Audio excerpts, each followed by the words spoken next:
दिल्ली रे गोटे घटना घटी जोटा आगुरी केबे हो नतला। दिल्ली रे जो प्रमुख जगन्नाथ मंदिर गुड़िक अच्छी हज खास आरंभ करके जो जतोटी तीनोटी जगह जगन्नाथ मंदिर से माने महाप्रभुंकर रीतिनीति जो भाई भाव हवा कथा से भाव में करती।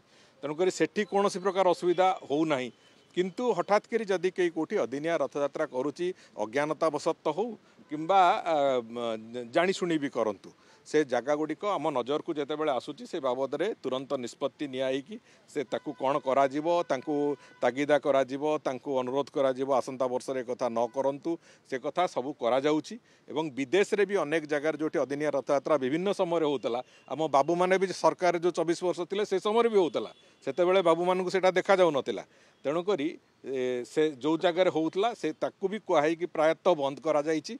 एवं आज तारिख रे एक कथा भी आम प्रस्तुत अच्छु जदि आम अनुरोध पर जदि कौन सी जगार न शुणिकी अदिनिया रथयात्रार प्रक्रिया जारी रखिए महाप्रभु नीतिकांतिर भूल तर्जमा करेंगे ताकू निश्चित भाव में दरकार पड़े आम आईनगत पदक्षेप नवाक भी पछेबू ना। आज देखो जो जगन्नाथ ना नहीं कि ओडिया अस्मिता नहीं से आसी से जगन्नाथ रथयात्रा अदिनिया रथयात्रा दिल्ली में कराऊँ जाकि दिल्लीर भारतीय जनता पार्टी मुख्यमंत्री से उद्घाटन कर रथ टाणुंट याठू दुख आ लज्जार विषय कौन थी ओडिशा जे आमर जगन्नाथ भावावेग सहित भक्तर भावावेग सहित खेल चलती।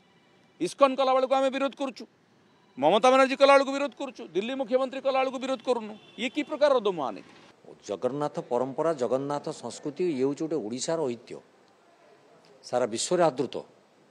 तेणु ताकू जगन्नाथ को नहीं जिते पश्चिम बंगाल मुख्यमंत्री जितेबाला से गोटे धाम करने घोषणा करदे से केते तुम्बी तूफान होगला चिट्ठी करागला दिल्लीर मुख्यमंत्री को चिट्ठी कले कि कैफत मागिले कि सी कौन से जाकि सामिल हो पुणी गोटे नूतन रथयात्रा करदे सारे माने बिना रथयात्रा समय तार उत्तर से रखु।